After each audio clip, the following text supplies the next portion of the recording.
Hoy, en 678 Domingo, elecciones 2013. Nos visitan los candidatos a senadores porteños por el Frente para la Victoria, Daniel Filmus y Paula Español. Según la encuestadora opositora Poliarquía, el 37% de los bonaerenses votarían al candidato de Cristina. Diario La Nación de hoy, encuesta de la opositora Poliarquía. El 37% de los bonaerenses manifiestan que van a votar al candidato apoyado por Cristina Kirchner. Como contracara de los resultados, el discurso de Insaurralde. ¿Cómo se crece en un proyecto colectivo? ¿Cómo se crece sin egoísmo? Con convicciones, peleando siempre por lo que más necesitan, con amor, con compromiso, con solidaridad.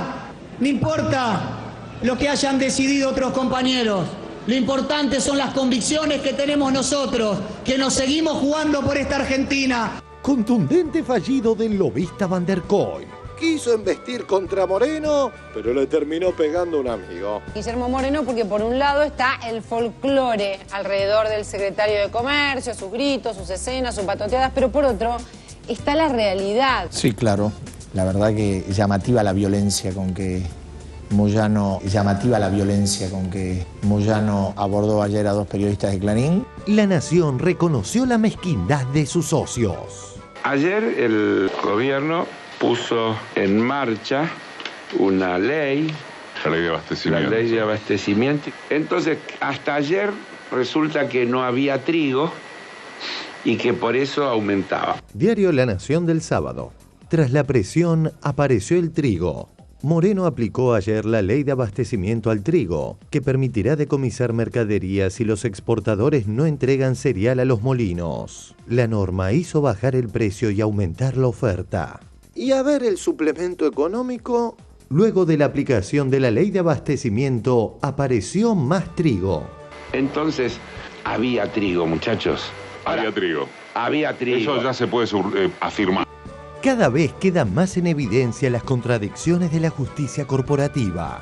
Los jueces no debemos gobernar y tampoco es bueno que los jueces, sin renunciar a nuestra función de poner límites, vayamos más allá. 38 votos afirmativos, 30 votos negativos. Por lo tanto, la ley queda aprobada. Magistratura, la Corte falló en contra. Los jueces no debemos gobernar. Un cuento que no terminaba,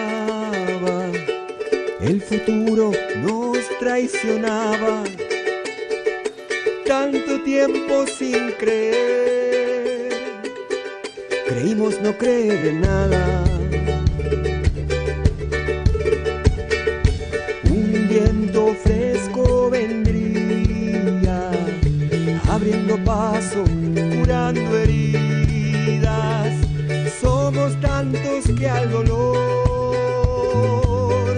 lo convirtió en alegría. Otro día de esplendorosas noticias. 1. La querible voz de Pedro Troglio. La fecha más famosa de Gimnasia Grima de la Plata, ¿quién es? Ofelia. ¿Quién es Ofelia? Ofelia, la mamá de Cristina. La mamá de Cristina. ¿La Me llamó recién. ¿Te llamó recién? Sí. ¿Que sabía que estabas acá? Sabía que viendo venía. programa? Sí, seguro está mirando. ¿Sí? Sí, sabía que venía.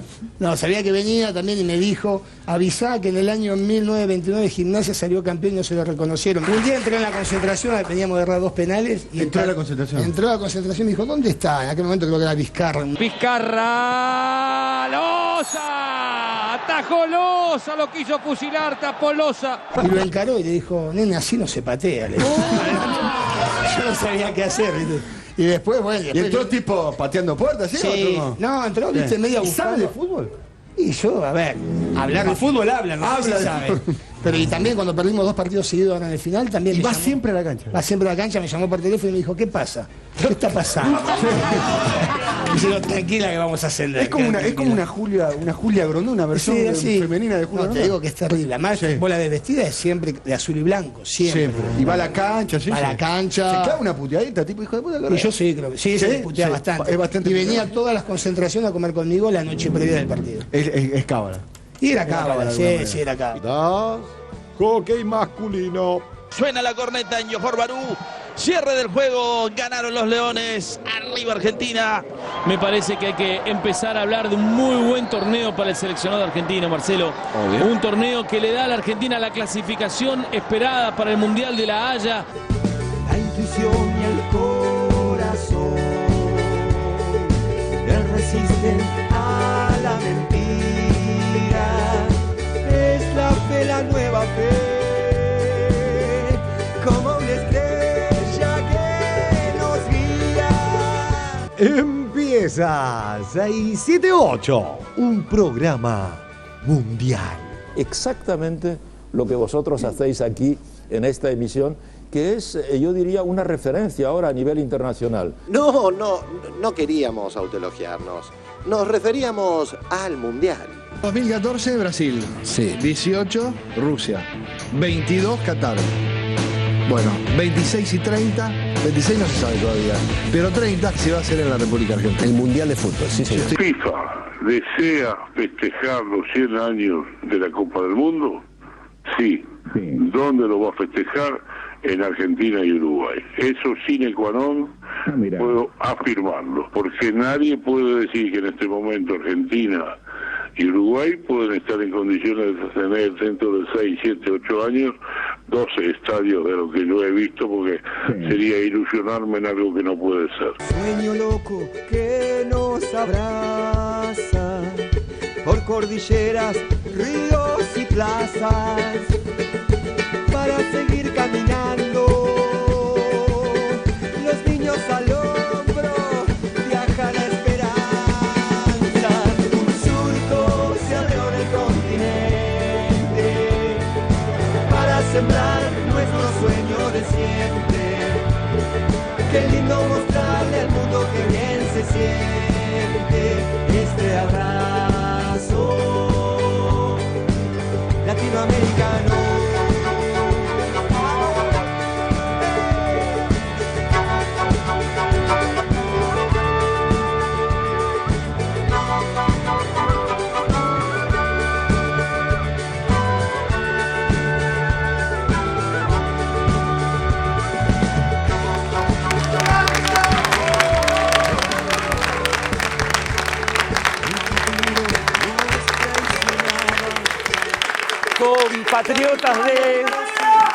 Compatriotas de la Patria Grande, bienvenidos a otra emisión de 678.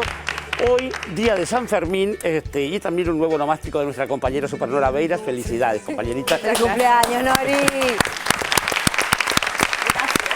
Estamos muy aplaudidores, me parece muy bien, porque voy a presentar a nuestros invitados de hoy, los dos candidatos a senadores combatiendo en Capital, como dice una canción, el querido Daniel Filmus. Bienvenido, senador. Más o menos la gente sabe buena parte de la historia de Daniel. Yo diré que entró a la primaria a los 4 años. Esto ya lo muestra como un hombre adelantado. Y usaba moños lunares también, pero a los 4 años también, por suerte. Bueno, hombre de la sociología, de la escritura, del periodismo. Dice que también, bueno, si abandonó en algún momento la educación, cosa que esperamos que no, ha hecho una de las gestiones más brillantes al frente del Ministerio de Educación de la Nación, con frutos que estamos todavía disfrutando, justamente. ¿Se dedicaría a ser DT o novelista? Bueno, no voy a... ¿Qué puedes esperar de un cuervo? Diría mi abuelo, pero bueno. Director técnico. ¿En serio? Totalmente, sí. Bueno, pero te queremos aquí en la gestión pública. Y tengo a mi derecha a Paula Español. Bienvenida, Paula. Paula es licenciada en Economía por la Universidad de Buenos Aires y, diría mi amigo el diputado alcalde, Secolía, graduada en París, también en la Escuela de Altos Estudios en Ciencias Sociales, una muchacha llena de energía, titular de Camesa, la empresa de energía para todo, mayoristas de energía, ¿no? Sí. Ajá. ¿Qué tiene que ver la electricidad con la economía, Paula Español? Tiene muchísimo todo. que ver. Lenin dijo que era algo así, ¿no? Energía igual a la velocidad de la luz por masa del capitalismo. Bueno, vamos a empezar el 678 de hoy con la forma en que fue recibida la última canallada clarinesca en contra justamente de la industria nacional. Las repercusiones. Masivo repudio a la campaña de Clarín vía Jorge Clarín contra los artistas. Uno de los organismos públicos con los que el gobierno seduce y alinea a la comunidad artística es el INCA. A través de ese organismo el gobierno otorga créditos y subsidios millonarios. Tanto que el cine nacional nunca tuvo en su historia el nivel de producción que tiene ahora. Eso sí, nadie mira la mayoría de las películas que se estrenan. Clarín de ayer por Jorge Clarín. La cultura al servicio del poder. Viste que dicen que no se ven las películas argentinas, que primero es mentira. Se están quejando de que se le da plata a la cultura. Cuando la cultura para mí es una de las cosas más importantes en un país, es un espejo del país, ¿no? Es muy importante que se le dé plata a la cultura y que se subsidie a la cultura. No estoy de acuerdo con el informe en lo absoluto. El informe de la Nata, decimos, que decía sí, que... exacto. Sí, me parece que el éxito de un producto y la cultura no se mide por la cantidad de gente que lo vea, no, para nada. Me parece que está buenísima la ley.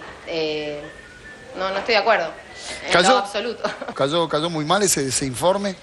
Sí, la verdad que sí. Un comunicado de la Cámara Argentina de Productoras Pymes Audiovisuales que dice: queremos destacar la pobreza de los argumentos que acompañaron la denuncia de Periodismo para Todos. Y la Nata es un sinvergüenza. Al no tener vergüenza, puede permitirse decir contra quiénes, contra lo que aparentemente podemos ser más fáciles, los artistas, ¿no? ¿Quién soy yo para juzgar lo que cobra o lo que gana? Está ganando lo que se merecen. Me temo que tendrán que revisar sus propios bolsillos, porque quizá sean ustedes los pagados cuando acusan a mansalva a los artistas populares, a los intelectuales que responden al interés colectivo, porque si no se han dado cuenta, tal postura los hace cómplices, socios de los mesiánicos y las corporaciones mediáticas, de los monopolios económicos que siempre manejaron desde las sombras a nuestro país. Kevin, estás como enojado, dolido, no sé cómo decirlo. Un poco asqueado sería la palabra, ¿viste? Me pareció simplemente de mal gusto y que atenta un poco también contra las artes y la cultura en general. Y ayer salió publicada una solicitada en defensa de la industria nacional de producciones audiovisuales. Obviamente, la misma no se pudo ver en las ediciones impresas de Clarín y La Nación. La cantidad de firmantes es tan grande que solo veremos algunas de las caras que se sumaron a condenar la burda campaña en la solicitada. Solicitada publicada en Tiempo Argentino y Página 12. Apoyamos y defendemos las políticas públicas y audiovisuales del Estado Nacional. Firmantes.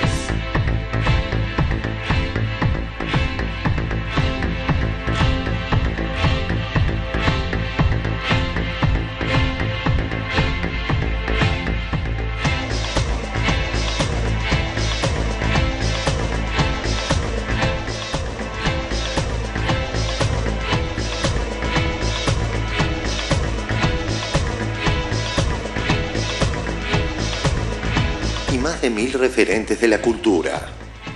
Quien volvió a la palestra es el corporativo Campanella, que con tal de quedar bien con su amigo Jorge Clarín, retiró a su productora 100 bares de la entidad Capa, con la débil excusa de los dos demonios. Recordemos que dicha entidad había sacado un comunicado repudiando la campaña de Clarín. Tweets de Juan José Campanella. Con dolor, 100 bares ha renunciado a Capa, la cámara que nucleaba a pymes audiovisuales. Su objetivo no era ser parte en el divorcio gobierno-Clarín, sino trascenderlo. Su carta reciente modificó este contrato de modo inconsulto. La semana pasada, luego de que la tanqueta exhibiera la falta de argumentos del informe de Clarín contra el Inca, precisamente Jorgito Clarín ensayó una insólita defensa.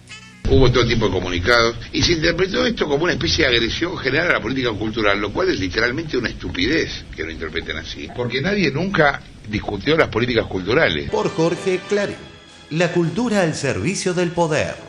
Porque nadie nunca discutió las políticas culturales. Lo que estamos discutiendo es que acá le dan crédito a los amigos. De lo que hablamos es de lo que quisimos hablar, no de cualquier otro. De lo que hablamos es de lo que quisimos hablar, no de cualquier otro. También María Laura Santillán le paró el carro, harta de fumárselo todos los lunes. Ahora dice, el Estado, el Inca, financia a todos los amigos para hacer cosas que nadie mira, derrochan el dinero de todos. Y después dice, bueno, en realidad no estoy atacando a la política cultural, me malinterpreta. Lo que pasa es que María Laura le dijo que a ella le parecía genial que los artistas ganaran plata. Lo hizo reflexionar. Sí. ¿Por qué los premian? Los premian porque están de acuerdo. Es esta la historia. Es raro que lo diga de esa manera. Yo no sé tu opinión, pero me parece que es buenísimo que se les pague bien a los artistas. Me parece que es buenísimo que se les pague bien a los artistas. Es maravilloso. Nadie está diciendo... Es maravilloso. Un rato antes, Jorge Clarín había recurrido, extraño en él, a la mentira. Lo que estamos discutiendo es que acá le dan crédito a los amigos. A ver, veamos solo algunas de las películas que recibieron subsidios del Inca.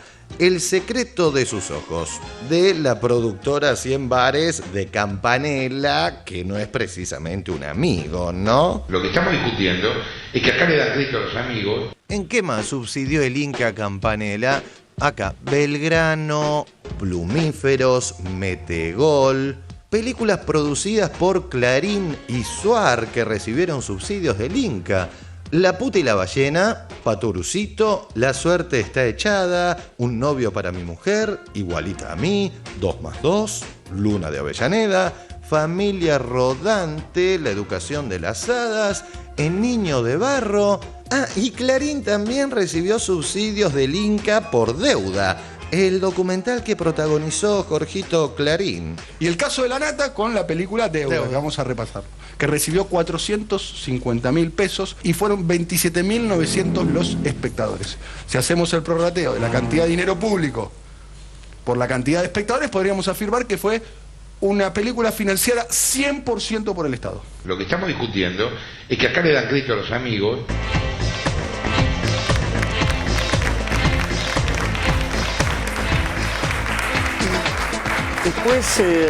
Después de ver este informe, no sé, tendría quizás que pensar si no debería pasar del otro lado y filmar películas, digo, ¿no? Es una manera quizás para obtener préstamos del Inca. Daniel Filmus, a ver, fuera de las cosas que se mienten como estas, ¿cuáles son los argumentos que se van a enfrentar en el caso de la disputa aquí en la capital? No, bueno, lo que está claro que lo que se discute en buena medida es el papel del Estado. Claro. Hay cosas que resuelve el mercado y dejémoselo al mercado, pero aquellas cuestiones como la cultura, como la educación, como la vivienda, como la salud, que no puede el mercado resolver en forma equitativa, tiene que estar el Estado, si no, producirían solo las películas que ya sabemos que el mercado va a premiar. Ahora, para tener una industria del cine poderosa como tiene Argentina, hace falta que intervenga el Estado. Dicho sea de paso, porque lo que no está en discusión es que la plata que se distribuye es una plata que es una proporción de las entradas que se pagan, no es la plata del presupuesto nacional, porque es un ente autárquico, es decir... Lo voy a decir de otra manera, de la plata que nosotros pagamos por ver un tanque de Hollywood, una parte de esa plata va a los artistas argentinos y una parte de la cuota de la pantalla cinematográfica de los cines de la Argentina es para nuestros artistas y para nuestro cine. ¿O cómo hace Estados Unidos para que lleguen las películas a todo el mundo si no es sosteniendo una industria cinematográfica poderosa? No hay otra manera, lo hacen los países que quieren tener una industria cinematográfica, tienen que hacer esto. Podemos renunciar, es decir... Lo que está por detrás de esto son dos cuestiones. Por un lado, ¿todos los países tienen derecho a tener una industria cinematográfica? Si pensamos que nosotros tenemos ese derecho, tenemos que invertir. ¿Quién va a invertir? ¿Los privados? No, lo van a hacer en 3 o 4 películas a lo sumo.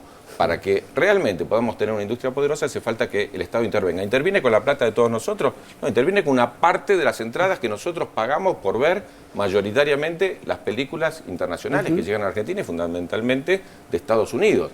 Así que lo que hay es una redistribución de esos recursos para nuestra gente, para nuestra cultura. No hay forma de pensar la Argentina que no sea a partir de nuestros propios ojos.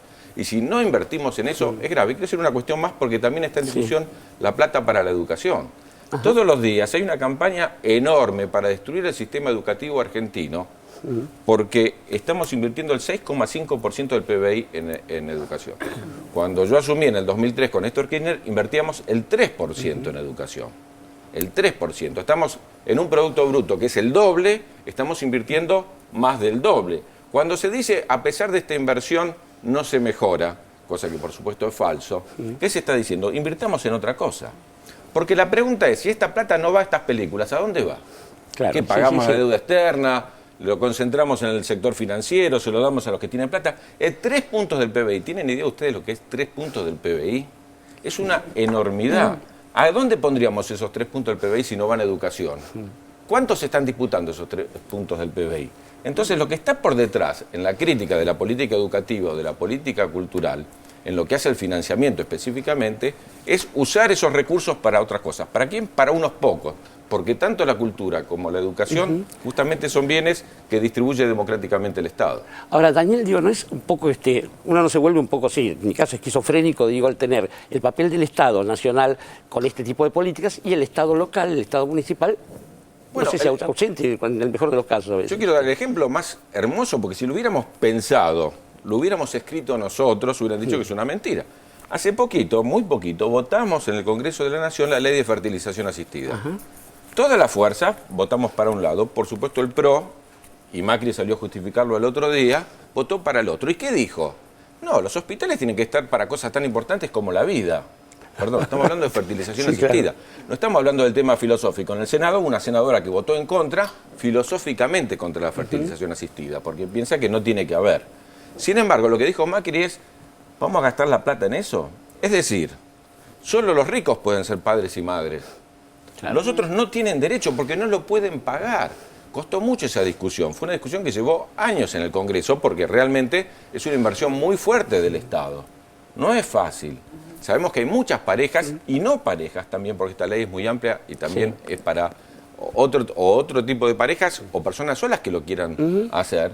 Entonces, el Estado lo democratiza y él dice, esto es solo para cosas tan importantes como la vida, como si fuera que la maternidad no es la vida. No es una cosa increíble. Digo, este ejemplo es el ejemplo más claro de lo que nos diferencia de Macri. Si lo hubiéramos tenido que escribir, de ninguna manera hubiéramos podido. Tienen derecho a ser padres. ¿Por qué los padres van a tener hijos? Claro, ¿por qué van a tener hijos? Bueno, si quieren tener hijos, que paguen. ¿No quieren pagar? Que no los tengan. Digo, es tan claro ese elemento que nos omitiría totalmente cualquier otro tipo de reflexión. Está muy bien. Tema. Es una forma de combatir la pobreza, que no se reproduzcan. ¿Viste? Si Paula Español, usted se da cuenta, ¿no? Cómo pasar de los claustros parisinos a la arena porteña le va a costar. Hay otra humanidad que usted no conoce, me parece, todavía. ¿Cómo la ves, Paula? ¿Cómo es este salto? Digo, los claustros, los claustros de aquí también los conozco bastante, los he recorrido durante mis estudios en la UBA, ahora como docente, así que yo creo que estos los conozco muchísimo más. Viene de la militancia también aquí. Por eso digo, la verdad que estos son mis claustros, los otros fue solo una pequeña etapa de mi vida para venir más fuerte aquí. Así que, y para seguir aportando desde donde hoy me toca. Yo creo que con relación a lo que decía Daniel, yo creo que es fundamental el tema, no solo de la intervención del Estado, de la participación de generación de políticas, incluso en la cultura, de la generación de empleo. Esta idea de que el Estado tiene que garantizar la generación de empleo con la industrialización y una industria tan importante como la industria de la cultura. Entonces, digo, menospreciar esa industria, además desde alguien que está en la ciudad de Buenos Aires, donde las industrias culturales son realmente tan fuertes y generan mucho empleo. Entonces, la verdad que en ese sentido me parece que es importantísimo salir a respaldar, y lo han hecho, digamos, diversas personalidades de los sectores más amplios de la cultura, pero con esta impronta de la idea de generación de empleo y la generación de cultura propia, que es en definitiva por llegar a los países, digo, al país propio y llegar afuera con lo que es lo nuestro y con nuestra identidad nacional. Sí, es parte fundante de un modelo que, bueno, se piensa desde una comunidad organizada. Sandra Russo tendría que dejar un poco de dinero en la educación, ¿no? Como pretende este buen hombre cuando fue ministro, ¿no? ¿Cómo no da plata eso?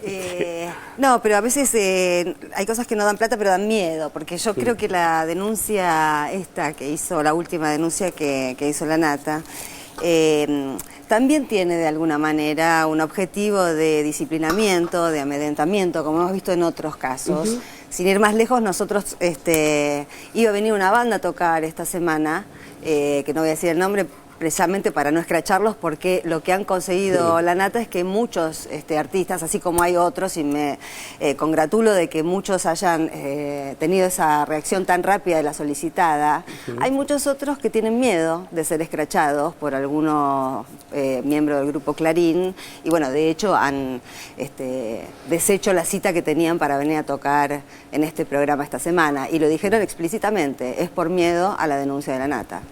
Bueno, caramba, finalmente había situaciones de miedo, pero estaban del otro lado. Notable descubrimiento. Bueno, es el día de San Fermín. Menos mal que no le pusieron Fermina, ¿no? Menos mal que no eran religiosos. Claro, bueno, ya es algo. Digo, desde mi perspectiva. Nora Beiras, la devuelvo al tema en cuestión. Sí, a mí la verdad que el tema de la denuncia ya lo hemos analizado reiteradamente y se enmarca en lo que decía Filmus de, bueno, mostrar que el Estado siempre siempre interviene para hacer el mal en la lógica que tiene. No hay que dejar la libre competencia de los poderosos y en función de eso que se determine quién puede ser beneficiado o no. Pero también me llama la atención la actitud de Campanella, porque me parece que en esa disputa hubiese sido interesante saber si era verdad o no lo que estaba denunciando, el criterio que estaba denunciando la Nata. Y al asumir él un rol de supuesta autonomía, neutralidad en este debate, en rigor está llevando agua para el molino de la sospecha. Y me parece que eso es lo que termina enturbiando un debate sincero en torno a este tema. Entonces creo que esa actitud de sacar a su productora de esa cámara me parece que lo que hace es enturbiar y no esclarecer, porque no dice nada sobre el contenido, dice que no quiere ser parte de esa disputa, planteada en términos antinómicos que en realidad me parece que va mucho más allá de una disputa gobierno-Clarín, sino que está planteada en otros términos, en el rol del Estado y qué función debe cumplir el Estado para fomentar la cultura.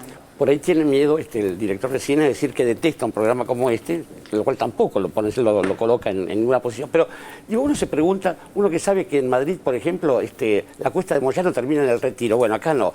Se pregunta por qué desde la oposición se atacan no solamente las políticas del gobierno, sino cosas que son, de hecho, políticas de Estado. ¿Son opositores al gobierno o a la patria misma? El informe.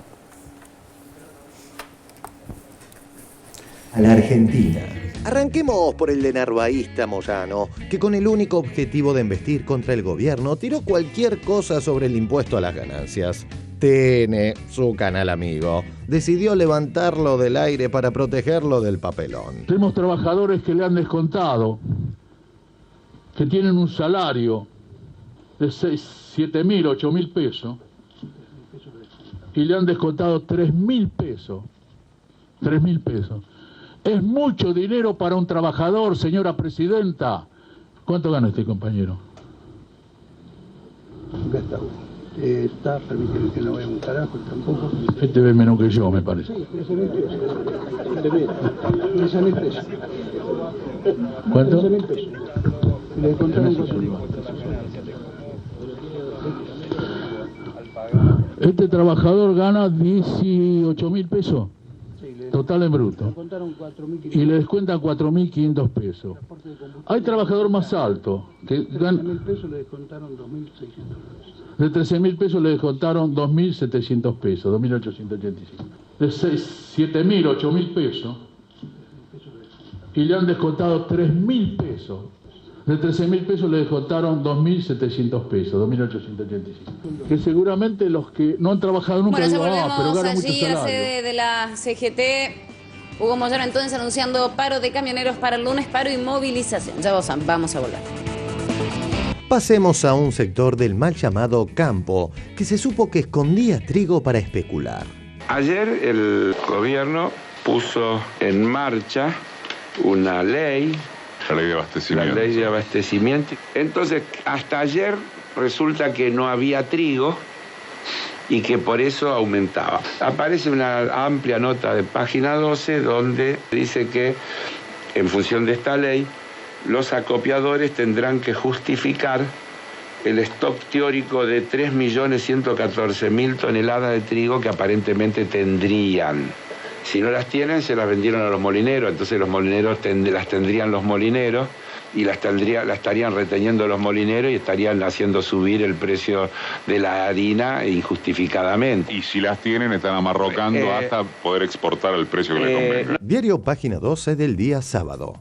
Página 12 tuvo acceso a datos oficiales. El stock teórico de las 18 principales empresas que explican el 75% del trigo declarado en el país. En total, tenían a fines de enero 4.464.489 toneladas y exportaron 1.349.625. La diferencia es de 3.114.862. Las empresas consultadas por este diario dicen que tienen solo unas 100.000 toneladas. El lunes tendrán que presentar las facturas que respaldan la diferencia, que asciende a 3 millones de toneladas. Entonces, había trigo, muchachos. Había trigo. Había trigo. Eso ya se puede afirmar. Hasta el diario La Nación, en un acto de sincericidio, reconoció la maniobra especulativa. Diario La Nación del sábado. Tras la presión, apareció el trigo. Moreno aplicó ayer la ley de abastecimiento al trigo, que permitirá decomisar mercaderías si los exportadores no entregan cereal a los molinos. La norma hizo bajar el precio y aumentar la oferta. Y a ver el suplemento económico. Luego de la aplicación de la ley de abastecimiento, apareció más trigo. Entonces, había trigo, muchachos. Recordemos que este sector tiene esta actitud desde principio de año. Esto sucede en el marco donde en los días previos algunos personajes, como el presidente de la Sociedad Rural, planteó dejar de vender soja por tiempo indeterminado a partir de abril como medida de protesta contra el gobierno nacional. Febrero 2013. Esto es un tema complicado porque aparentemente quieren frenar la comercialización de la soja y está Luis Echeverri, que es presidente de la Sociedad Rural. Piden, en este caso en la Asamblea de Pehuajó, que vayamos a medidas de fuerza duras, y esa medida de fuerza sería, en este caso, la no venta de la cosecha nueva de soja. La no venta de la cosecha nueva de soja. Abril 2013. En nuestra zona, los productores están dispuestos a que este gobierno, vuestra porquería que está gobernando, se va a pasar. ¿Nos vamos a ir nosotros del país? No. Se van a tener que ir, y se van a tener en muchos metros psicológicos y de acción directa que se puede implementar para destituir y de hacer desaparecer a toda esta gente. Pasemos al capítulo Sedin. Macri y De la Sota se oponen a su implementación, solo para oponerse a algo que es impulsado desde el gobierno nacional. Macri y De la Sota buscan neutralizar la ley de blanqueo. ¿Qué es lo que busca esto? Directamente a una especie de boicot, de persecución a aquel que se anote, buscando que no se anote nadie o buscando asustar con este tema. Si bien ahora Macri se opone, en el 2009 apoyó el blanqueo de capitales. Aunque ni él mismo lo recuerde. ¿En la ciudad en el 2009 adhirió el blanqueo? En el 2009. Y ya me preguntás, un hombre mayor, mi memoria no me da. Pero adhirieron al blanqueo.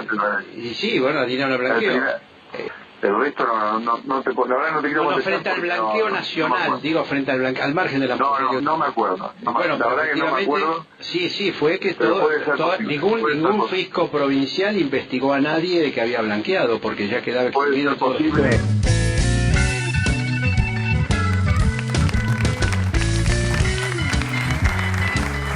Quizás en el mejor de los casos habría que pensar que el paro de los camioneros de mañana es para ponerse de acuerdo sobre cómo tiene que leer el secretario general, bueno, el referente. Querido Daniel Filmus, no contentos con las mentiras, en la oposición has tenido que soportar la vez pasada una campaña sucia y qué sé yo. ¿Hay algo que no se entiende de cómo está yendo la patria en el distrito de Capital? Bueno, es bueno recordar esa campaña estos días porque estoy cumpliendo, voy a comprar la torta el lunes probablemente mañana porque está cumpliendo 2 años mi denuncia. Ajá. 2 años que no se mueve la denuncia, a pesar de que se allanó el lugar de donde salieron las llamadas, de donde Telecom dijo de dónde salían las llamadas, decía Durán Barba Grande, así, la oficina abajo, se encontró las computadoras, se encontraron las grabaciones, se encontraron las facturas, porque les quiero decir a todos ustedes que ustedes pagaron las llamadas que hicieron, son cómplices en cierto sentido, las llamadas que hicieron más de 1.300.000. Una campaña miserable, además recordemos involucrando a tu señor padre. A mi viejo que acaba de cumplir 90 años diciéndole que era arquitecto, lo cual la verdad, según dice uno de los escritos, no era tan malo, porque decían que era arquitecto. Les juro que uno de los escritos de uno de los abogados decía que, bueno, al final decían que era arquitecto, no era un honor. Pero quiero decir, a 2 años la Corte Suprema la mandó a la ciudad de Buenos Aires y bueno, ahí ya sabemos qué puede pasar con esa denuncia, después que se había avanzado mucho y se había encontrado todas las pruebas. Pero yo quiero ir sobre este tema que veíamos recién. Y como en el caso de la fertilización asistida y la negativa de Macri a que su bloque la vote, también hay temas de acá donde la realidad supera la ficción. Algunos de ustedes lo recordará. Por ejemplo, con tal de oponerse al gobierno, hay una cosa maravillosa que ha pasado últimamente, que es que después de que algunos políticos de la oposición publicaron una solicitada pidiéndonos que hagamos una colecta para sacar la fragata ¿se acuerdan eso? Que una solicitada, que todos teníamos que ir corriendo, claro, los argentinos a pagarle porque nos habíamos equivocado y le hemos llegado a Ghana. Resulta que la Corte Suprema de Ghana acaba de decir que Argentina tenía razón. y los que tienen que hacer la colecta ahora son los fondos buitres, a los que le quería que le paguemos, la oposición argentina quería que le paguemos a los fondos buitres, y ahora le acaba de poner el gobierno de Ghana $8 millones de multa a los fondos buitres para pagar el costo que le llevó tener la fragata ahí. Aquí que si Argentina quiere, esa colecta la va a tener que hacer el pueblo de Ghana, porque la fragata era nuestra y podemos hacer una demanda. Eso ya tendrá que ver con una cuestión política, si Argentina decide hacerlo o no.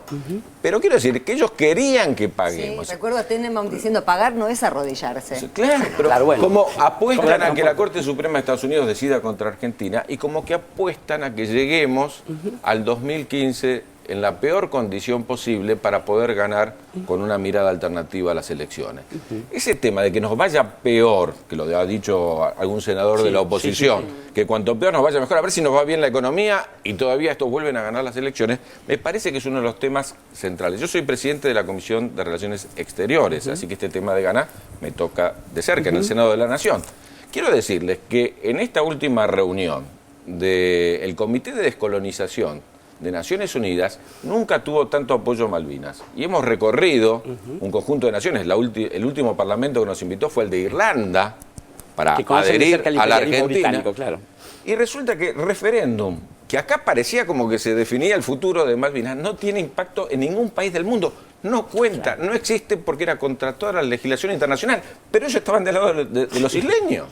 El único lugar donde consiguieron alguna adición los isleños es en la oposición argentina, en algunos de los nuestros que se dicen intelectuales, si ellos tienen derecho. Ahora, para colmo para esos intelectuales y para esos políticos de la oposición, hace 3 semanas Reino Unido los mató porque acaba de votar contra la autodeterminación de los isleños también, de la Polinesia francesa, que se querían liberar, y dijo, no, autodeterminación no, eso es de Francia. Entonces, quiero decir, hay una cuestión donde la verdad es que si bien bajan marcianos y dicen que Argentina, van a estar del lado de los marcianos. Cualquiera que se oponga a la Argentina, como lo hicieron estos días también con lo de Evo, cualquiera que se oponga a la región, cualquiera que sirva para que estemos un poquito peor, con tal de que cambie el gobierno, lo van a hacer. Estos ejemplos que doy yo son tristísimos, porque es de un cipallismo de una envergadura notable. Nunca se había llegado a estos términos. Había temas como Malvinas, que era un tema consensuado por todo, de consenso de todos. No, ahora hay algunos que dicen, bueno, tiene que haber autodeterminación. ¿Saben lo que nos decían los irlandeses? ¿Cómo le van a dar autodeterminación? A nosotros nos hicieron eso, nos ocuparon Irlanda del Norte, pusieron ingleses ahí y ahora la perdimos para siempre. Entonces, ustedes no hagan eso ni locos. No, ahora, eso es lo que defendían aquí en la Argentina algunos de los miembros de esta oposición. Quizás, Daniel, te digo, recién ahora esto está tan claro porque enfrente hay un proyecto diferente, ¿no? Pero quería preguntarle a Paula Español, dada su condición de graduada en Economía, que, bueno, ha sido tanto tiempo una ciencia oculta, una ciencia oscura. ¿Qué pasa con lo de los CEDIN? ¿No se entendió cuando la oposición los criticó? ¿Cómo viene la mano?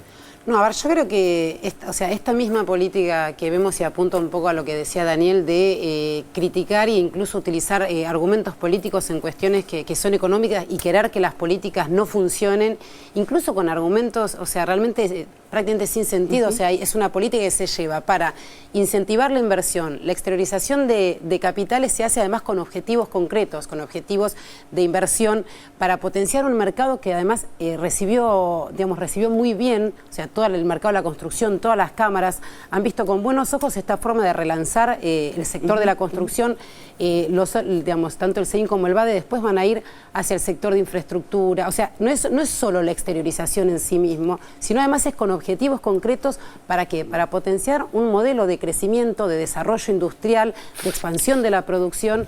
¿Y qué es lo que recibimos del otro lado para eso? Una especie de persecución que además no se entiende si es con objetivos recaudatorios, es decir, vamos a ir a cobrarles ingresos brutos, cuando en realidad no solo se plantea que tiene que haber un secreto fiscal en este tipo de procesos, sino además van a ir a cobrar a actividades que, digamos, ¿cuándo se produjo esta ganancia? Digamos, ¿qué ingresos brutos van a ir a cobrar? Entonces, en definitiva, se ve esto que persigue la oposición, que es cómo tratar de criticar y de poner palos en la rueda en la gestión del gobierno nacional a cada una de sus iniciativas para expandir la producción y la construcción en un momento además en la que todos somos conscientes que el mercado, digamos, el mundo en algunos lugares se viene abajo como es Europa, en otros incluso se desacelera los procesos de crecimiento acelerados que había como en Asia, en India. Digo, en general la situación mundial es compleja.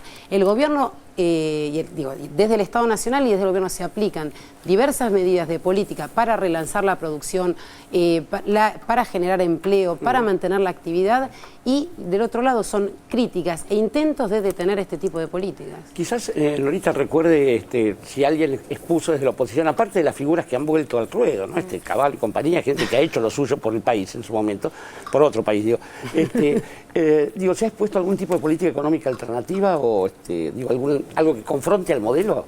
Bueno, si uno ve la mala memoria de Mauricio Macri, que la verdad está en los 50 y pico, ¿no? Si sigue avanzando así, teniendo en cuenta que en 2 años estamos en 2015 Antonio, claro. No se acuerda de nada, es grave la situación, es difícil que pueda definir una política alguien que tiene ese grado de irresponsabilidad en la concepción, en el manejo de las decisiones, porque siendo benévolo uno dice, bueno, lo deciden otros y él no sabe, no se acuerda, por eso no se acuerda, porque no decide en definitiva, ejecuta lo que le dicen, repite lo que le dicen. Entonces me parece que en ese repetir está esa imposibilidad de establecer un diálogo realmente constructivo. Por eso cuando se habla de una oposición constructiva, creo que es eso lo que no hay, excepto en casos muy aislados de temas en los cuales es muy difícil marcar una diferencia, ¿no? Pero me parece que también es el grado de irresponsabilidad, me llama la atención de gran parte de los dirigentes de la oposición. Con respecto a los SEDIN, que desde mi punto de vista es una medida, no es una medida simpática. A priori, permitir el blanqueo de capitales que no han sido, que han apostado a otra cosa, ¿no? Me parece. Pero bueno, que es una medida que a lo que apunta es a tratar de que vengan a invertir y a activar distintas actividades del país. Pero cuando plantean que lo van a derogar retroactivamente, que abogados planteen eso, que además es todo una hipótesis sobre la hipótesis. Primero tienen que ganar las elecciones, ¿no? En una supuesta, ¿no?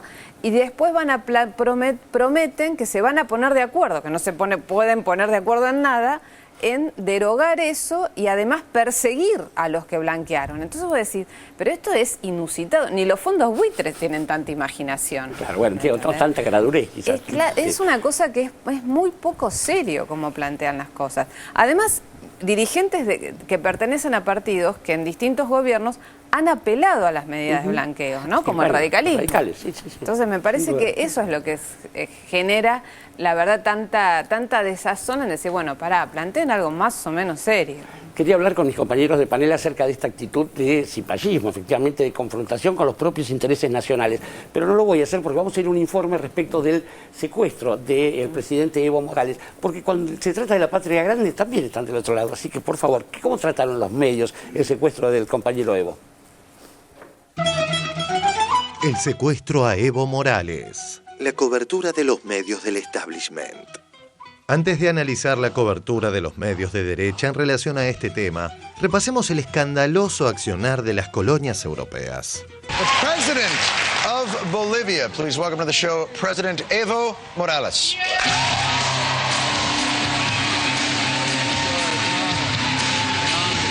Tema de la revolución agraria, muchas tierras para pocas personas.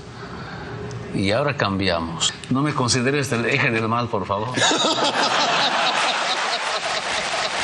Nuestro pecado es ser indígena, presidente, y sobre todo antiimperialista. Ese es nuestro pecado. No aceptan que nosotros podemos gobernar mejor que los neoliberales. Snowden podía ir dentro de ese avión del presidente de Bolivia. ¿Usted tuvo alguna duda en algún momento? ¿Se le pasó por la cabeza que realmente podía ir en ese avión?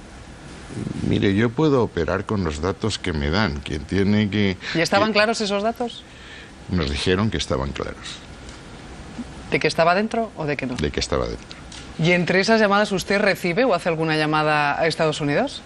Eso forma parte del secreto del sumario. Eso forma parte del secreto del sumario. Plantear que les dijeron, que alguien les dijo, porque Margallo no dice quién, que alguien les dijo que en ese avión estaba Snowden. Obviamente les pasó mala información. Entonces, sus servicios secretos están funcionando bastante mal. Tendrían que haber despedido al jefe de la inteligencia que les provoca un conflicto con otro país a raíz de información que dicen que le dieron, que no dice quién les dio, pero que ellos tenían la absoluta... No hay pruebas, no tienen pruebas. Claro, pero tenían la absoluta certeza. Nos dijeron, nos aseguraron que en ese avión estaba Snowden. Nos dijeron que estaban claros, de que estaba dentro.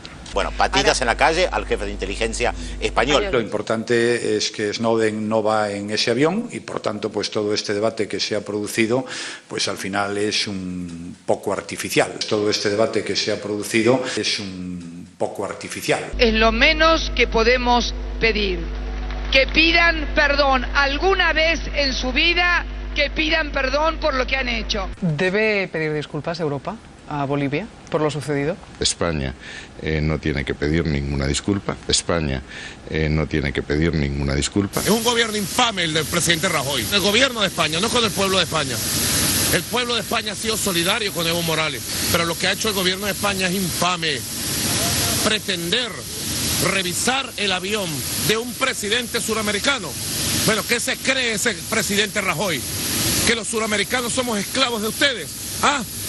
De la élite que se arrodilla a la CIA, se arrodilla a los intereses del imperio estadounidense. Y al francés también, porque el presidente Hollande también dijo que no sabían si era uno o dos aviones, no sabían si estaba el Snowden en el avión. A mí no me preocupa Rajoy.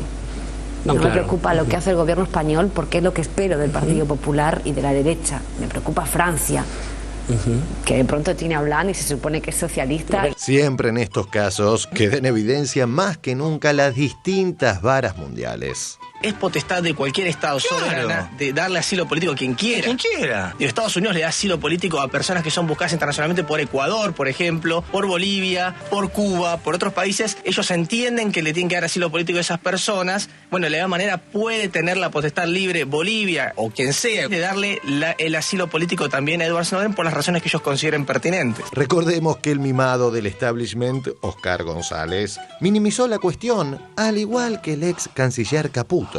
América enfrentado a Europa, por el tema de Evo Morales. Yo creo que vamos a la guerra. Vamos a la guerra contra Europa. Yo creo que vamos a la guerra contra el continente. Ah, sí. Me faltaba a mí, antes de retirarme, y que haya una guerra mundial por esta huevada, por Dios. Y que haya una guerra mundial por esta huevada, por Dios. Sí, vamos a tener un indio en el Palacio de Gobierno. ¿Y ese indio quién va a ser? ¿Evo Morales? Posiblemente. ¿Qué le parece que, digo con todo respeto, que un indígena, que un indio está en condiciones de gobernar Bolivia hoy? ¿Qué le parece que, digo con todo respeto, que un indígena, que un indio está en condiciones de gobernar Bolivia hoy? Pasamos a Bolivia, donde la economía logró un nuevo récord de crecimiento y otros parámetros que confirman la estabilidad económica de ese país. En los últimos 6 años, las inversiones públicas se han quintuplicado. Un indígena, que un indio está en condiciones de gobernar Bolivia hoy. El crecimiento económico está acompañado de otros indicadores, como los depósitos en el sistema financiero. Datos oficiales señalan que las reservas internacionales crecieron de 1.700 millones en 2005 a más de 14.000 millones de dólares hasta mayo último. Un indígena, que un indio está en condiciones de gobernar Bolivia hoy. Y empieza diciendo que por ser indio no puede gobernar su país. Yo creo que principalmente alguien que está pisando su tierra sabe cómo manejarla mejor que nadie. No aceptan que nosotros podemos gobernar mejor que los neoliberales. Esto es una crisis de relaciones mundiales, ¿no? No es como dice Caputo. No darle permiso sobrevuelo no es habitual, es muy raro, y quitárselo o reverlo en pleno vuelo todavía es peor. De ahí a calificar, como he visto algún presidente que dijo secuestro, no hubo ningún secuestro, eso es una exageración. Yo creo que no debería ser, es sobreactuar, sobreexagerar. Secuestro del imperialismo, dice el vicepresidente de Bolivia. Bueno, no hubo ningún secuestro. La noticia en el exterior no es lo que pasó con Evo Morales, sino la manera un poco exagerada con que repercute en América Latina. No hubo ningún hecho que implicara una agresión contra nadie. Los estados actuaron según derecho. Pero, insisto, la sobreactuación va en contra nuestra. La verdad es que un hombre que tiene la experiencia internacional que tiene Caputo, decir que se está sobreactuando y se está exagerando la invasión territorial, porque el avión, una vez más, el avión del presidente de Bolivia es parte del territorio de Bolivia. El expresidente boliviano Sánchez de Lozada, neoliberal a ultranza, acusado de genocidio y fiel lacayo de Estados Unidos, en revelador contraste, era elogiado con entusiasmo por el lobista González. Bolivia tiene el mejor presidente de toda su historia. Habla 4 idiomas, estudió en Estados Unidos. ¿Sabés qué carrera tiene? ¿Qué profesión tiene? No. Filósofo. Filósofo, tal cual. Filósofo. ¿Sánchez de Lozada es boliviano? Sánchez de Lozada es boliviano, pero a los 4 años se fue a vivir a Estados Unidos y se educó en Estados Unidos. O sea que habla pueblo de Bolivia, por favor, créanme. Quieren tomar el poder y tener el paraíso socialista, pero los Estados Unidos han apoyado, Bolivia tiene el mejor presidente de toda su historia. Miles de bolivianos se manifestaron ante la Embajada de Estados Unidos en La Paz para exigir la extradición del expresidente Gonzalo Sánchez de Lozada, acusado de genocidio, al cual se les indica por la muerte de 60 personas durante una represión en el año 2003. Bolivia tiene el mejor presidente de toda su historia. En entonces, diversas organizaciones sociales protestaban por la exportación de gas boliviano hacia Estados Unidos. El país norteamericano ya ha rechazado anteriormente el pedido de extradición. Esto demuestra el doble estándar de Estados Unidos que protege a Sánchez de Lozada porque aplicó una política neoliberal. Bolivia tiene el mejor presidente de toda su historia. Ahora sí, analicemos la cobertura liviana en algunos casos y racista en otros de algunos medios locales e internacionales. ¿Sabes cómo le llamó el diario El Mercurio de Chile? ¿Por qué no El País de Madrid? Sí. El diario El Mercurio de Chile a lo que pasó con Evo Morales, el impas. Como los medios de derecha del continente están tratando el caso de Evo Morales. Clarín, tras una escala forzosa de 13 horas, Evo Morales regresa a Bolivia. Incidente diplomático, es una forma un poco más lavada. La Nación, insólito giro en el caso del Topo. Desvían el avión de Evo Morales. Este hecho aberrante le llaman giro. CNN en español, en su página web, titula: Morales regresa a Bolivia tras lío por caso Snowden. Muchos medios tratan de decir que en realidad hubo una equivocación, hubo un desperfecto técnico. Evo Morales, presidente de Bolivia, volvía de una cumbre en Moscú cuando su avión sufrió un desperfecto. Ni equivocación ni desperfecto técnico. Como hace 5 siglos quisieron someternos una vez más a humillación y vallasaje. ¿Cómo puede ser que digan, che, este avión de acá no sale porque para mí está Snowden adentro? ¿Qué parte es un avión presidencial? Presidente viejo ahí arriba. Hacerle lo mismo al presidente de Canadá, Obama, por ejemplo. hacéselo a Obama. De acá vos no salís. Acá cuando Timerman le abrió una valija al avión de Estados Unidos, se armó un quilombo. Nos sorprendió mucho la reacción del gobierno de la Argentina en relación a este tema. Una declaración importante del Departamento de Estado diciendo que está muy sorprendido por lo que pasa. La Nación, insólito giro en el caso del Topo. Estados Unidos se declara perplejo y desconcertado. Clarín, incidente diplomático. Los Estados Unidos que están perplejos. Este incidente que provocó el gobierno con Estados Unidos. 4 de julio, Día de la Independencia de los Estados Unidos. Acá en Buenos Aires, su embajada celebra también este día. Ventura, ¿podríamos hablar un segundito? Bueno, entra Adrián Ventura a la Embajada de Estados Unidos a celebrar el 4 de julio. Incidente que provocó el gobierno con Estados Unidos. Acá no le dejaron salir un avión, viejo, a un país. Y estaban metiendo equipo de espionaje acá. Además lo que estaban trayendo en esa valija. Sí. Pero fue un escándalo. ¿Cómo le van a abrir una valija a Estados Unidos? No, acá te secuestran un presidente, papu. Está en el conflicto internacional que los países bolivarianos del UNASUR se han reunido y han hecho un aquelarre para criticar el imperialismo y de paso arremeter también contra España.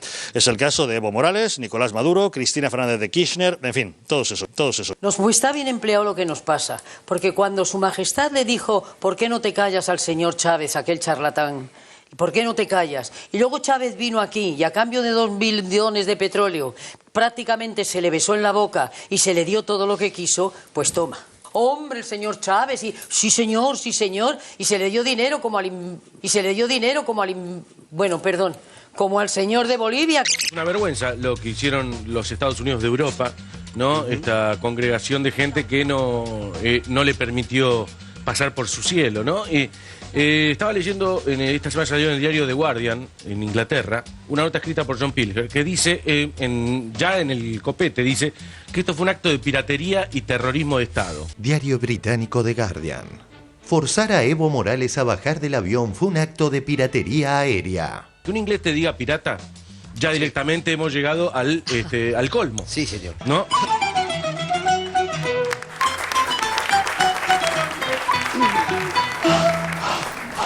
Bien, debemos empezar por decir que no es el caso Snowden. No insistan, no es el caso Snowden. El problema es violar territorio de otro país, de un país soberano, es un delirio. Y quiero contarles que respecto de Snowden, no trabajaba en el gobierno. Él había pasado a una agencia llamada BAH, es una agencia norteamericana, una empresa norteamericana privada, que en el año 40 y pico les facilitaba la tecnología para hundir submarinos alemanes. Le fue bien y le siguieron contratando. El 99% de los ingresos de esa empresa donde laburaba Snowden, hasta que se dio cuenta, son cosas del Estado. Pero no están investigando al dueño. ¿Qué te da bronca, Daniel? ¿Cómo lo has recibido esto? Sí, bueno, no sabes qué es lo que te da más bronca, si el hecho de lo acontecido con Evo Morales, esa barbaridad, o como algunos tratan de minimizar lo que ocurrió. Digo, pongamos las cosas en su lugar. ¿Qué es lo que Europa, una semana antes que ocurra esto, estaba denunciando? Estaba denunciando que Snowden justamente puso en el tapete que se estaba espiando a Europa. Claro. Entonces, en ese momento tenían los países europeos protestaban porque Estados Unidos espiaba a la comunidad europea. Cuando Estados Unidos dio la orden de no dejar bajar a Evo, ¿qué es lo que ocurre? Todo lo contrario. En vez de criticar la ilegalidad de lo que estaba haciendo Estados Unidos, ilegalmente acatan a Estados Unidos. Quiere decir que España, cuando cambió su política exterior y por primera vez en la historia entró en el caso de Irak, por ejemplo, la pagó muy caro. Es decir, España tendría que repensar muchas veces por qué sigue a Estados Unidos si lo que le ocurrió fue lo más grave de su historia. Tuvo que ver en aquel momento en que también un gobierno, el de Aznar, hizo exactamente lo mismo que está haciendo este gobierno. Y quiero decir dos cuestiones más porque me parece importante. Una es que en el Congreso de la Nación, justo ese día teníamos sesión, y hubo una declaración muy fuerte de todas las fuerzas políticas argentinas condenándolo. Fue unánime eso, ¿no? Sí. Eso fue una cuestión de unanimidad que no se condice con estas cuestiones que están diciendo los periodistas, ni lo que está diciendo, en ese caso, Caputo, que lo noté porque dice los dos temas, que esto no es ilegal, que el convenio de Viena no está siendo violado, cuando todos sabemos que sí, y que la noticia es cómo en el exterior se vio la protesta de América Latina, no el hecho en sí. Claro. Realmente es de una gravedad enorme. Pero yo quiero poner sobre el tapete la cuestión de fondo que tenemos que discutir nosotros, porque la presidenta el otro día en Argentinos Juniors, cuando justamente se lanzó la campaña nacional, dijo hay que elegir. Sabemos de qué lado está uno y qué lado está en otro. Hoy, este tema de la integración latinoamericana tan fuerte, tan sólido que se construyó durante estos años, esta fuerza que está teniendo el UNASUR, que tiene el Mercosur, la fuerza que tenemos nosotros frente al mundo para mostrarnos como bloque, está en juego. Es decir, no es casualidad lo que pasa en Brasil. Hay que pensar en profundidad que se está generando una idea de volver atrás. Paraguay es un ejemplo, ¿no? Bueno, Paraguay, Honduras, hemos tenido los intentos, por supuesto, en Bolivia anteriormente, pero hoy hay una mirada del bloque que se llama del Pacífico, entre comillas, que quieren que volvamos a lo que sería el consenso de Washington o al neoliberalismo. El tema de fondo es si nosotros, entre la crisis que tienen los países centrales, si no tienen dónde colocar sus mercaderías, si nosotros abrimos nuevamente nuestras fronteras, descuidamos nuestro trabajo y nuestra industria para que vuelvan a entrar los productos como entraron irrestrictamente desde la dictadura hasta los 90. Digo, el hecho central de fondo es que nosotros damos por sentado de que esta integración llegó para quedarse. Hubo momentos, los 70 tuvimos momentos de integración latinoamericana. No tan fuerte. Tuvimos los 50 momentos de integración latinoamericana. Y después, claramente, las potencias del norte trabajan sobre nuestros gobiernos, trabajan sobre la posibilidad de que esta integración se derrumbe, porque saben que el eje fundamental, que es Brasil y Argentina, sin lugar a dudas, el que está llevando a América Latina en adelante esta integración. Ahora, el grupo del Pacífico, lo que se habla, esta mirada neoliberal y volver entonces a la posibilidad de que adheramos todos nosotros al ALCA y que podamos nosotros levantar nuevamente nuestras fronteras, nuestras aduanas, para que entren restrictamente los productos que ellos les sobran porque no están consumiendo, porque como decía muy bien Paula, tiene 7 trimestres seguidos de recesión en Europa. 7 trimestres seguidos, por primera vez desde la Segunda Guerra Mundial en adelante pasa una situación así.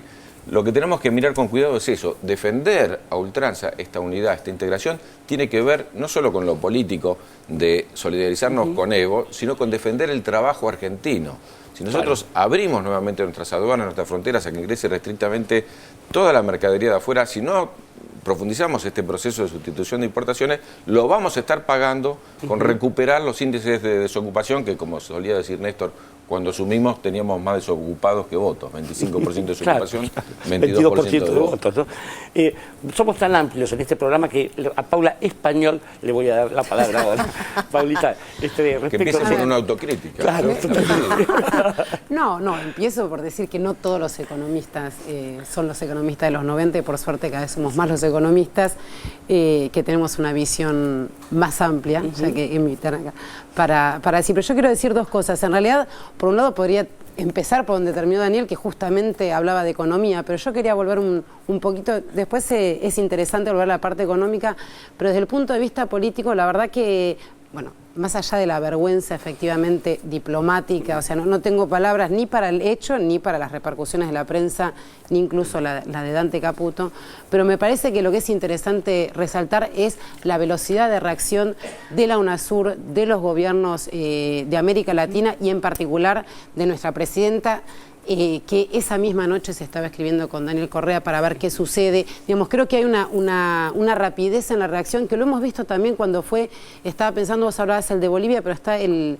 levantamiento, el intento de golpe en Ecuador, con Correa, con la policía, en septiembre del 2010, y que en ese momento también hubo una rapidísima reacción de UNASUR en defensa de los valores democráticos, en defensa de los gobiernos nacionales elegidos por el sufragio popular, y además con esta idea de integración regional y de sostener y defender esta integración política y de todos los gobiernos. Digo, vos decías, la oposición una vez vota esto por unanimidad en el Congreso, pero efectivamente también en la UNASUR se ha logrado una fortaleza que hace que aún los gobiernos no progresistas de la región se suman a esta defensa de los valores democráticos. Y eso, llevado a la economía, es como bien decía Daniel, es potenciar América Latina. América Latina es un mercado interesantísimo, digo, de consumo, en población, en capacidad de potenciar el comercio intrarregional. Nosotros compramos muchísimo y sobre todo industria, el 80% de la industria que compramos es al resto del mundo, por lo cual la capacidad de sustituir interna a la Argentina y la capacidad de sustituir comercio regional es muy fuerte, y hacia eso creo que es la apuesta que se viene haciendo desde la UNASUR, desde Mercosur y en particular desde el Gobierno Nacional. Me dan ganas de seguir hablando con Pablo Español de política, digo también, pero del dólar, por ejemplo, y no tengo ni siquiera tiempo de pedirle a Dante Augusto Palma un eslogan, porque es el tiempo que tenéis antes de irnos a la pausa. No, pensaba que Sánchez de Lozada, digo, habla 4 idiomas, pero claro, no habla español y no habla ninguno de los idiomas de las etnias que son mayoría en Bolivia, pero digamos, lo digo cortito. No, también pensaba en qué política cultural respecto de los actores y el cine podría tener Sánchez de Lozada, ¿no? Y seguramente iría de la mano de la Nata, porque no va a fomentar nunca el idioma propio. Claro.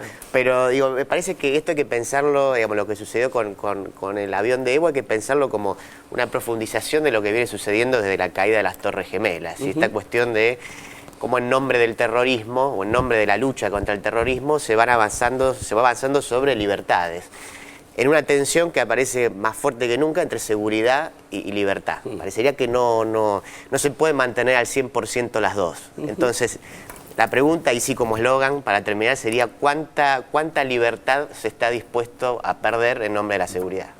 A ver, si secuestro se dice impas para alguna prensa local, ¿cómo se dirá? Corte, no sé, aquí en 678 vamos a un corte y enseguida volvemos. Hoy, más de 2,5 millones de chicos de escuelas secundarias públicas de la Argentina tienen su netbook del programa Conectar Igualdad. Lograr esto costó mucho trabajo, por eso no vas a creer lo que te vamos a pedir. Te vamos a pedir que la pagues. Un rato. Porque aunque parezca que con tu compu no hay dato que no puedas encontrar, todavía quedan preguntas que no pueden responder los buscadores. Y queremos que salgas a hacer esas preguntas. Salga a la calle. Conoce gente. Porque no importa si tenés 3.000 amigos en las redes sociales. Si no tenés uno que te dé un consejo mirándote a los ojos, entonces no tenés ninguno. Jugá la pelota. Volvé al potrero, que ahí nunca te va a parecer game over. Mirá el atardecer. Vas a ver que ningún 3D ni HD le puede ganar a eso. Bailá, corré, divertite. Y si te olvidaste la cámara, no pasa nada. El disco rígido de tu memoria es inagotable. Reíte mucho, pero sin emoticones. Reíte fuerte y de verdad. salí a la vida. Cuando vuelvas, tu compu va a estar ahí, esperándote, para que sigas aprendiendo y uses todo lo que sabes para hacer un mundo mejor.